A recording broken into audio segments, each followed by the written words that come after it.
Today's experiment is 1 cup of rice partnered with a can of sardines, which is proven and tested to be low carb and no spike. By the way, special thanks to Ma'am Ella for suggesting this experiment.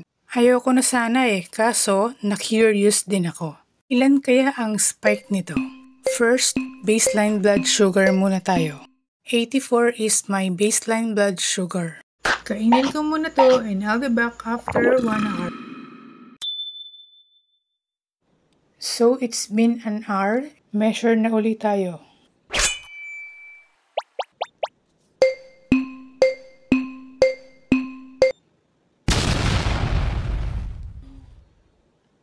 Sabi ko na nga ba kinakabahan ako.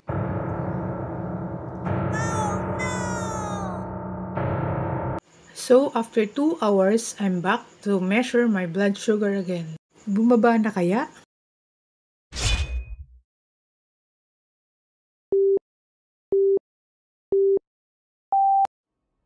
So yan po ang result ng experiment natin.